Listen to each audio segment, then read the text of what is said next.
आदाब नाजरीन, मैं नेहा।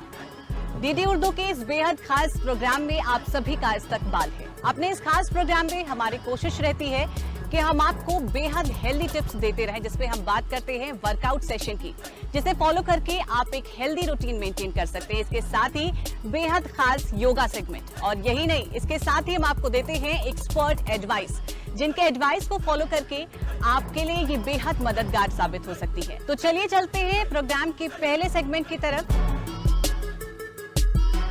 नमस्कार दोस्तों, मेरा नाम प्रियंका, मैं आपके फिटनेस एक्सपर्ट।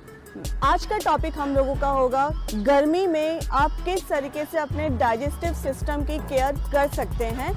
अभी आप देख रहे होंगे गर्मी बहुत ज़्यादा अभी हो रही है, काफ़ी लोग चक्कर खाकर गिर रहे हैं, खाली पेट घर से निकलते हैं। तो आज मैं आप लोगों को कुछ एक्सरसाइजेज और टिप्स दूंगी। आशा करती हूँ कि आप उन सभी टिप्स और एक्सरसाइज को फॉलो करें जो आपको गर्मी में हीट स्ट्रोक होने से आपको बचा सकता है। सबसे पहले हम स्टार्ट करेंगे वार्म अप से। वार्म अप में सबसे पहले आपको दोनों हाथों को वेस्ट पर रखना है। उसके बाद आपको आपकी जो नेक है उसको रोटेट करना है, लाइक इस तरीके से।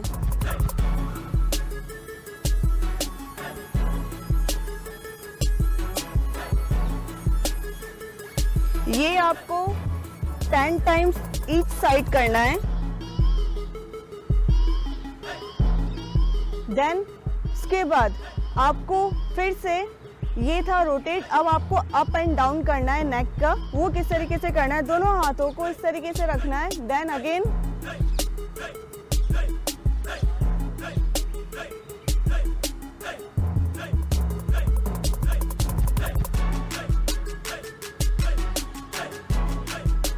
इस तरीके से हाथों को इस तरीके से आपको रोटेट करना है।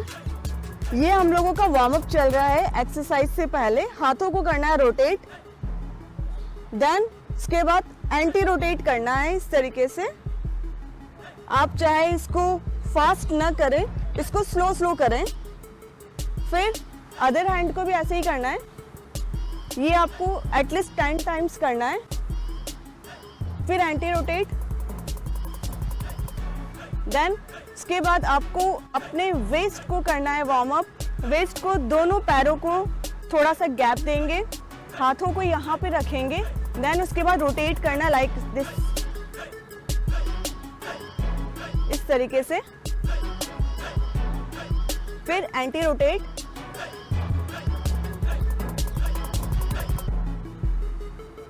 ये आपको 10 टाइम्स करना है। उसके बाद हम लोग नीज को वार्म अप करेंगे, क्योंकि जो भी एक्सरसाइज करते हैं, जैसे लाइक हमने अगर कुछ जंप किया है तो उसमें नीज भी इंगेज होते हैं, तो नीज को वार्म अप करना बहुत ज़रूरी होता है। इसके लिए आपको दोनों हाथों को वेस्ट पर रखकर सबसे पहले लेग को front side, then side, front side, then side, इस तरीके से आपको 10 टाइम्स करना है। जो बिगनर्स हैं वो लोग सपोर्ट ले सकते हैं इस तरीके से, वापस इस तरीके से, अगेन इस तरीके से। आपको ये दोनों पैरों से करना है 10 टाइम्स, ऐसे ऐसे। इसके बाद हम लोगों का वार्म अप में आएगा जंपिंग जैक्स, जो कि हमारे हार्ट के स्टेमिना को बढ़ाता है। वो इस तरीके से करना। जो बिगनर्स हैं, जो जंप नहीं कर सकते, जिनको नीज में प्रॉब्लम है, वो लोग इस तरीके से करेंगे, लाइक पैरों को साइड करके ऑल्टरनेट। जो जंप कर सकते हैं वो लोग इस तरीके से करेंगे। हाथों को दोनों को ऊपर टच करना है, कोशिश करें।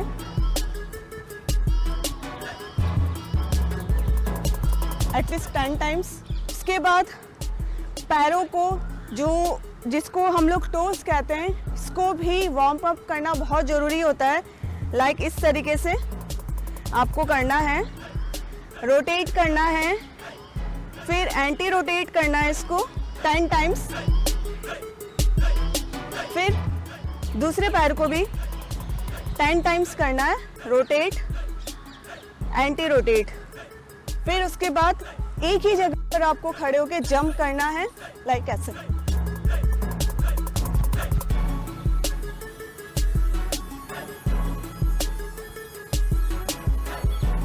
एटलीस्ट 20 टाइम्स जंप्स करें। इससे आपकी दिल की धड़कनें बढ़ेगी, लेकिन हार्ट का स्टैमिना बढ़ेगा। और इसके बाद अब हम लोगों का जो नेक्स्ट टॉपिक होगा वो होगा कि आप गर्मियों में किस तरीके से अपने डाइजेस्टिव सिस्टम को आप केयर करके उसको एक तरीके से सिक्योर कर सकते हैं। सबसे पहले आपने लोगों से सुना होगा कि लोग बोलते हैं कि मैम गर्मी में खाना खाने का मन नहीं कर रहा है और भूख नहीं लग रही है और इस तरीके से कि पेट खराब है और बार बार गैस बन जाती। तो चले बात करते हैं कि ये जनरली क्यों होता है। गर्मियों में जनरली क्या होता है कि हमारी बॉडी का जो टेम्परेचर होता है वो नेचुरली हाई हो जाता है। हाई होने से क्या होता है कि हमारी जो एक तरीके से कह दीजिए कि जो स्किन की जो लेयर्स होते हैं, 5 लेयर्स होते हैं, 5 लेयर्स में से सबका अलग अलग वर्क होता है। तो वो क्या करते हैं कि बॉडी को कूल करने की कोशिश करते हैं, ठीक है। और जैसे कि स्वेटिंग होती, तो स्वेटिंग आना एक तरीके का ये सिम्टम होता है कि आपकी बॉडी जो है वो अंदर की जो सिस्टम है उसको नॉर्मल करने की कोशिश कर रहे हैं।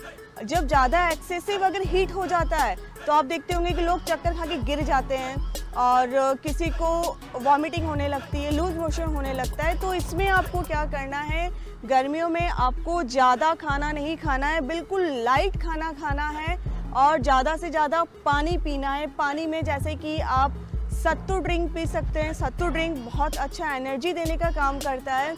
सत्तू ड्रिंक आप कैसे पी सकते हैं, 1 गिलास पानी ले लिया, उसमें 2 से 3 चम्मच आपने सत्तू मिला लिया, उसमें थोड़ा सा pinch of salt, black salt डाल दिया और थोड़ा सा लेमन डाल दिया। लेमन आपका विटामिन सी जो आपको एनर्जी देने का काम करता है, ये बहुत अच्छा ड्रिंक है। इसके अलावा आप नारियल पानी का इंटेक कर सकते हैं और इसके साथ नींबू पानी भी आप ले सकते हैं। और इसमें आप अपने आप को एनर्जेटिक रखने के लिए, क्योंकि हीट से बचने के लिए आपको थोड़ा सा एनर्जेटिक होना ज़रूरी है, तो मैं कुछ एक्सरसाइजेस बता रही हूँ आपको, जिसमें कि आप इसको फॉलो करें और फॉलो करके अपने डाइजेस्टिव सिस्टम को आप इसको सिक्योर कर सकते हैं। सबसे पहले जो एक्सरसाइज होगी वो होगी, आपको इस तरीके से हाथ को इस तरीके से रखना है, फिर उसके बाद लाइक कैसे, इस तरीके से आपका हाथ और पैर दोनों एक साथ चल रहा है, इस तरीके से आपको करना है। ये आपको 10 टाइम्स करना है, ये। उसके बाद आपको नेक्स्ट एक्सरसाइज जो होगी वो होगी साइड्स के लिए। दोनों हाथों को यहाँ पे रखना है, फिर उसके बाद बॉडी सीधी रखनी है, उसके बाद इस तरीके से ट्विस्ट करना है,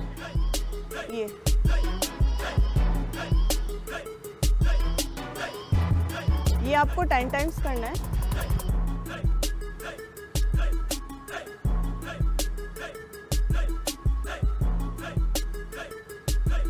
नेक्स्ट जो होगी वो होगी आपकी लंजेस होगी, वो भी अल्टरनेट जंपिंग लंजेस होगी।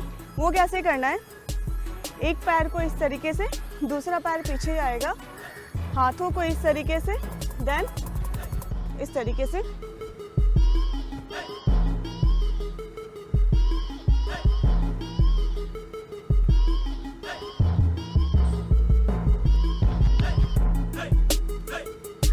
ये आपको 10 टाइम्स करना है और 3 to 4 सेट्स करने हैं। मैं आशा करती हूँ कि मैंने आपको जो भी एक्सरसाइजेस बताई हैं आप लोग उसको फॉलो करेंगे और वो भी किसी फिटनेस एक्सपर्ट या फिर किसी जो एक्सपर्ट है उसके सुपरविजन में आप ये सारी एक्सरसाइजेस करेंगे और अपने आप को फिट रखेंगे। यही हम लोगों का मिशन है। धन्यवाद। तो चलिए अपनी सेगमेंट की ओर आगे बढ़ते हैं और बातचीत करते हैं योगा की। कहा जाता है योगा से ही होगा, बिल्कुल ठीक कहा जाता है। योगा एक ऐसी चीज जो ना सिर्फ आपके स्ट्रेस लेवल को कम करता है बल्कि आपकी तमाम तरीके की समस्याओं से भी आपको निजात दिलाता है। तो चलिए जानते हैं कौन कौन से योगा आसन्स है वो। हेलो फ्रेंड्स, मैं हूं Tabassum. Fit India health India में मैं आपका स्वागत करती हूं। क्या आपके पेट में भी दिक्कतें हो रही हैं, आपको खट्टी खट्टी डकारें आ रही हैं या आपका डाइजेशन सिस्टम बिगड़ चुका है, तो आपने बहुत सारी इनो ले ली है, आप कई तरीके की दवाइयां भी खा रहे हो लेकिन आराम नहीं मिल रहा, तो आइए कुछ ना कुछ उसमें योग को मिला लिया जाए। आइए शुरू करते हैं योग को।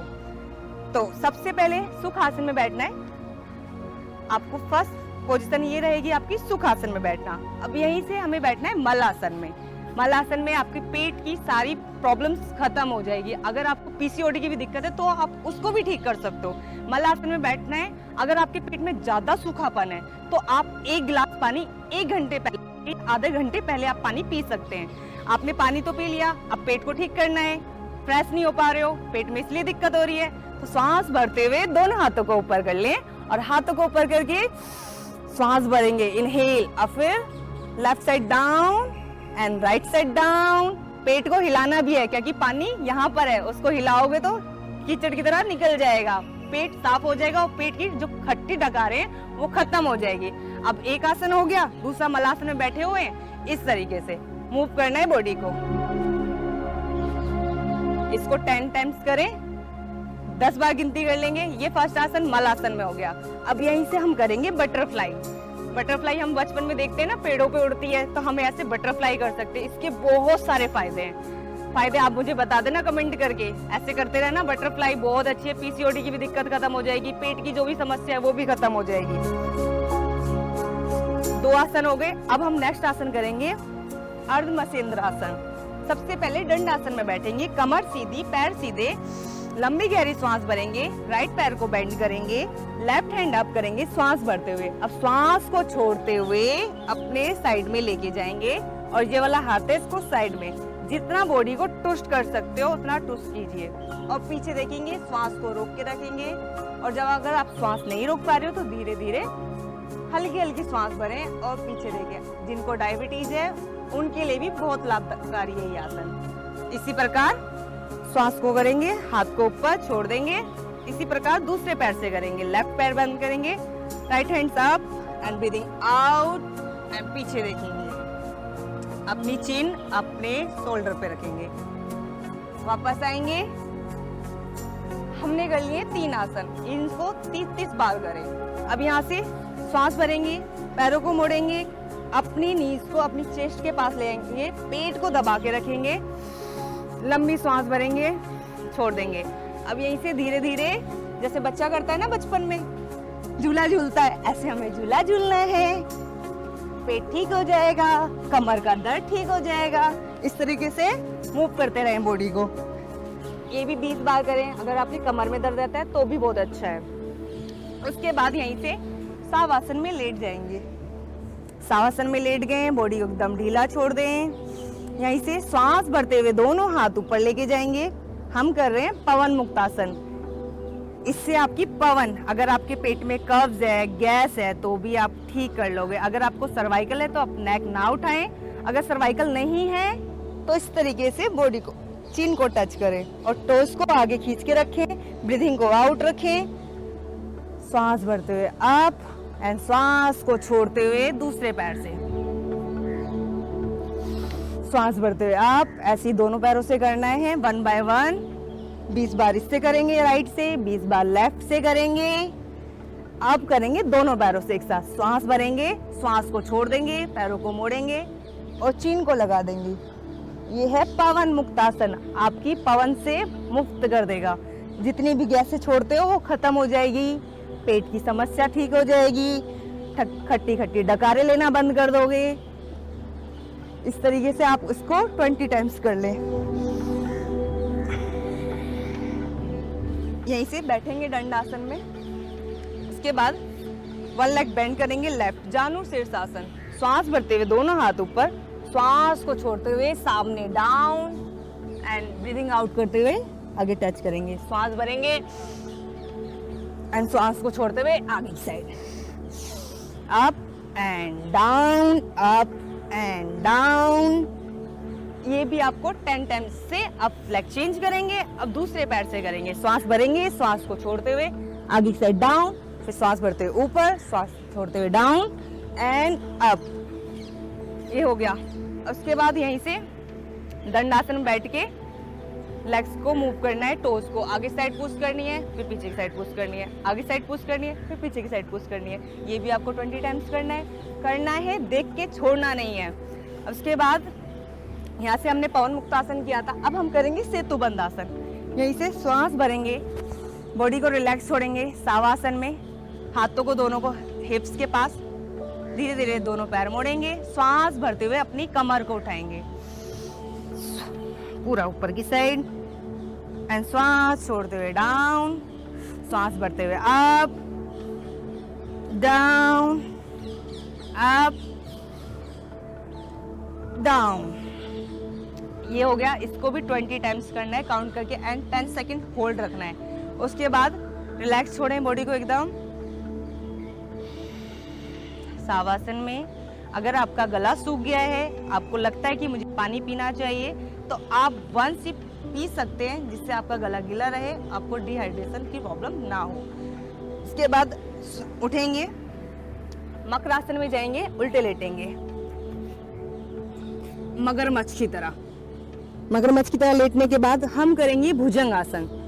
दोनों हाथों को अपनी चेस्ट के पास लेके आएंगे, पैरों को पीछे से मिलाएंगे, श्वास भरते हुए कोबरा पोज एंड भुजंगासन। इसके इतने सारे फायदे हैं कि आपकी कमर का दर्द ठीक हो जाएगा, आपका सर्वाइकल है वो भी ठीक हो जाएगा। ये आसन किसको नहीं करना चाहिए? जिनको हनिया की दिक्कत होती है, तो हनिया वाले ये ना करें। जिनको डिस्की है, जिनको साइटिका है, उसमें भी बहुत लाभकारी आसन है। अब धीरे धीरे वापस आएंगे, यहीं से लेफ्ट लेग बेंड करेंगे और श्वास भरते हुए ऊपर उठेंगे। कमर की, डिस्क की सारी प्रॉब्लम खत्म हो जाएगी। इसी तरीके से दूसरे पैर से श्वास नी बेंड करेंगे और श्वास भरते हुए ऊपर उठ जाएंगे। सामने देखना है, ऊपर देखना है। अगर आपको सर्वाइकल है तो आपका खत्म हो जाएगा। आपके शोल्डर में स्टिफनेस है वो भी खत्म हो जाएगी। अगर आपका पेट साफ नहीं हो रहा है तो आप कपालभाति ना करें। अगर आप पानी पीने के बाद आपका पेट साफ हो जा रहा है तो आप कपालभाति करेंगे। तो कपालभाति आइए शुरू करते हैं। आंखें बंद करेंगे, लंबी गहरी सांस भरेंगे एंड छोड़ेंगे। अब ब्रीदिंग को आउट करना है।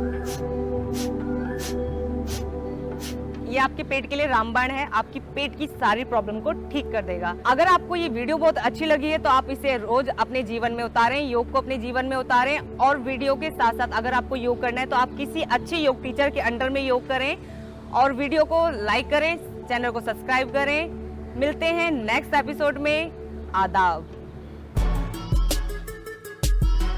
बढ़ते हैं अपने अगले सेगमेंट की ओर, जिसमें हम जानेंगे एक्सपर्ट एडवाइस। कहा जाता है खान पान में ही तंदुरुस्ती का राज छुपा है, तो चलिए अपने एक्सपर्ट से जानते हैं।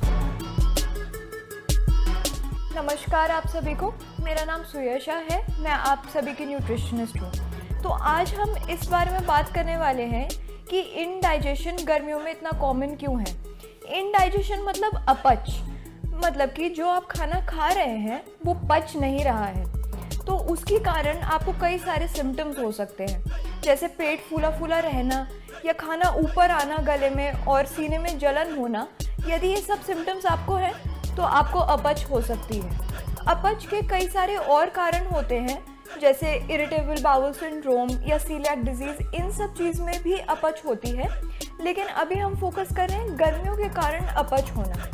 तो गर्मियों के अंदर खाने में बैक्टीरिया जो होते हैं वो जल्दी ग्रो करते हैं, इसीलिए अगर आप ऐसा खाना खा ले जिसके अंदर ज़्यादा बैक्टीरिया है तो वो पेट में जाके इन्फेक्शन कर सकता है, जिसके कारण अपच हो सकती है। अपच का एक दूसरा कारण डिहाइड्रेशन भी है। डिहाइड्रेशन यानी पानी की कमी होना। हमारा शरीर 60% पानी होता है। यदि पानी की कमी हो जाए हमारे शरीर में तो खाना अच्छे से पच नहीं पाता, क्योंकि जो एंजाइम्स हैं वो सब फ्लूइड होते हैं और फ्लूइड का एक इम्पॉर्टेंट कॉन्स्टिट्यूएंट यानी एक इम्पॉर्टेंट पार्ट पानी होता है। इसीलिए गर्मियों में पानी पीना, बार बार पानी को पीना ज़रूरी होता है। अब हम बात करते हैं कि इनडाइजेशन या अपच को कैसे अवॉइड करें। तो एक तो पानी हमें फ्रीक्वेंटली पीना चाहिए, हमें ज़्यादा देर तक प्यासा नहीं रहना चाहिए, और दूसरा प्यास का वेट नहीं करना चाहिए। प्यास लगने से पहले ही पानी पीना चाहिए। अब पानी को आप नॉर्मल वाटर भी पी सकते हैं, लस्सी भी पी सकते हैं, दही भी पी सकते हैं, फ्रूट जूस भी पी सकते हैं, फल फ्रूट खा भी सकते हैं। तो ये सारी चीज़ें पानी के साथ साथ आप ये भी ले सकते हैं। साथ में जो आपका खाना है वो कैसा होना चाहिए कि आप अपच को अवॉइड कर सकें। तो आपका जो खाना होता है गर्मियों में वो थोड़ा हल्का होना चाहिए, यानी कि ज़्यादा तेल वाला फ्राइड फूड ये सब अवॉइड करना चाहिए। ज़्यादा चाय व कॉफ़ी जिसके अंदर कैफ़ीन ज़्यादा हो, जैसे कोल्ड ड्रिंक्स, ये सब भी हमें अवॉइड करना चाहिए गर्मियों के अंदर। हमें लगता है कि कोल्ड ड्रिंक पीने से हमें ज़्यादा रिफ़्रेशमेंट फील होता है, पर ऐसा नहीं होता है। जो कोल्ड ड्रिंक होती है वो हमें और डिहाइड्रेट करती है, उसके अंदर कैफ़ीन होता है, इसलिए हमें ये सब सॉफ्ट ड्रिंक्स अवॉइड करनी चाहिए। हमें नेचुरल, जैसे आम पन्ना हो गया, हमारी लस्सी हो गई, शिकंजी हो गई, ये सब नेचुरल जो हमारी देसी ड्रिंक्स हैं, इनका ज़्यादा सेवन करना चाहिए। साथ में हल्की सब्जियां जैसे लौकी, तोरी, टिंडा, ये सब, इनके अंदर वाटर कंटेंट बहुत ज़्यादा होता है, इसलिए हमें अपनी डाइट में ये इन्वॉल्व करनी चाहिए। साथ ही में तला भुना अवॉइड करना चाहिए और नमक व चीनी का भी सेवन कम करना चाहिए। साथ ही में जैसे हमने बात की थी कि ज़्यादा बैक्टीरिया जिसमें पनप गया है खाने में, ऐसा खाना हमें अवॉइड करना चाहिए। इसके लिए हमें ऐसा खाना यूजुअली बाहर पार्टीज़ में या फिर होटल्स में या ढाबे वगैरह पे या स्ट्रीट फूड, हमें ऐसी जगह से अवॉइड करना चाहिए। हमें खाना ऐसी ही जगह खाना चाहिए यदि हमें बाहर खाना पड़ रहा है जहाँ पे सेफ्टी से खाना बनाया गया हो, और ऐसी भी जगह कुक्ड फूड, यानी जैसे दाल हो गई, कोई सब्ज़ी हो गई, गर्म ही खाना प्रेफर करना चाहिए, जिसमें उसको फ्रीज़ करने का या फिर रेफ्रिजरेट करने का ज़्यादा स्कोप ना रहे। अब हम बात कर लेते हैं ट्रैवलिंग की। जैसे कि समर वेकेशंस चल रही हैं, आप सभी घूमने के लिए जा रहे होंगे, तो इस समय आप सभी को ये ध्यान रखना चाहिए कि आप किसी ऐसी जगह खाना नहीं खा रहे हैं जहाँ पे आपको लग रहा है कि ये सेफ्टी से नहीं बना है, तो किसी अच्छी जगह पे ही खाएं। दूसरा, अपने घर से मखाने, चने, मुरमुरे, ऐसी चीज़ें जो ख़राब नहीं होती, पूरे ट्रैवल में ऐसी चीज़ें लेके चलें। यदि आपको कोई सेफ़ फूड आउटलेट नहीं मिलता तो आप इन सब चीज़ों को खा सकते हैं। बाकी नारियल पानी, फ्रूट्स, ये सब हर जगह मिलते हैं एंड यूजुअली ये सेफ़ ऑप्शन है खाने के लिए, लेकिन फ्रेशली कटे हुए फ्रूट्स, पहले के कटे हुए नहीं, जो आपकी आंखों के सामने कट रहा है आप उसे कटवा के खा सकते हैं। ये ट्रैवलिंग के ऑप्शंस हैं। अब हम बात कर लेते हैं कि अलग अलग एज ग्रुप्स के लोगों के लिए, जैसे यूजुअली हमें क्या करना चाहिए, खाना खाते ही बैठना नहीं चाहिए, ये हर एज ग्रुप के लिए है। खाना खा के थोड़ा सा मूवमेंट करते हैं, उससे डाइजेशन इम्प्रूव होता है, तो अपच की प्रॉब्लम कम होती है। दूसरी बात, हमें खाते ही लेटना नहीं चाहिए, हमेशा थोड़ा सा मूव करना चाहिए। खाते ही लेटने से क्या होता है, डाइजेशन प्रॉपरली नहीं हो पाता है, तो ये हमें याद रखना चाहिए। तीसरी चीज़, जो एल्डरली है उनका movement because of their disability, या फिर हो सकता है उनके अंदर एनर्जी कम होती है, तो वो मूवमेंट उनका रिस्ट्रिक्ट हो जाता है, तो एल्डरली को भी कोशिश करनी चाहिए कि कम खाएं और स्मॉल एंड फ्रीक्वेंट मील्स लें, यानी एक समय पे ज़्यादा ना खाएं, थोड़ा थोड़ा करके बार बार खाते रहें, हर 2-3 घंटे में कुछ कुछ लेते रहें, पर एक बड़ा मील ना लें, और थोड़ा थोड़ा मूवमेंट जितना पॉसिबल है उनके लिए वो खाने के बाद करें। तो ये कुछ टिप्स हैं जिनसे आप अपच से बच सकते हैं। लास्ट में अपच से बचने के लिए मैं आप सभी को एक मैसेज देना चाहूँगी। सबसे पहले एक ये है कि हमें हल्का खाना खाना है, ज़्यादा फ्राइड खाना या भारी खाना नहीं खाना है।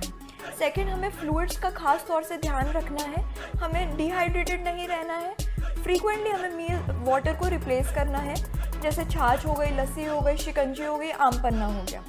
तीसरा, हमें मूवमेंट पे ध्यान रखना है, फिजिकल एक्टिविटी का भी ध्यान रखना है। खाने के बाद 100-200 स्टेप्स चल लीजिए, 5 मिनट चल लीजिए, लेकिन गर्मी का भी ध्यान रखना है कि अपने घर के अंदर ही टहल लें।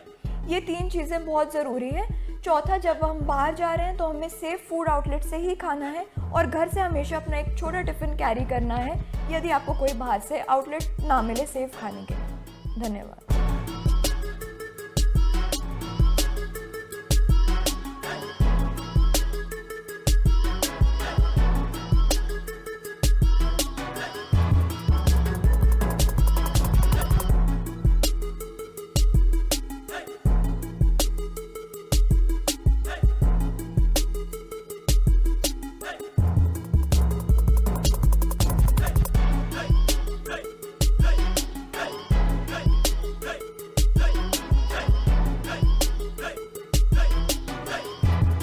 तो ये थी हमारी एक्सपर्ट एडवाइस। उम्मीद है आपको ये पसंद आई होगी और आपने इसमें जाना कि किस तरीके से हेल्दी डाइट आपके रूटीन को मेंटेन कर सकती है, आपको एक हेल्दी लाइफस्टाइल जीने में मदद कर सकती है। हमारी गुजारिश है कि जब भी अपने जीवन में कोई नया बदलाव करें उससे पहले एक्सपर्ट की एडवाइस जरूर लें। आज के हमारे इस प्रोग्राम में बस इतना ही। अगले हफ्ते फिर से हाजिर होंगे एक नए टॉपिक के साथ। तब तक के लिए खुश रहिए, मस्त रहिए और देखते रहिए DD उर्दू। आदाब।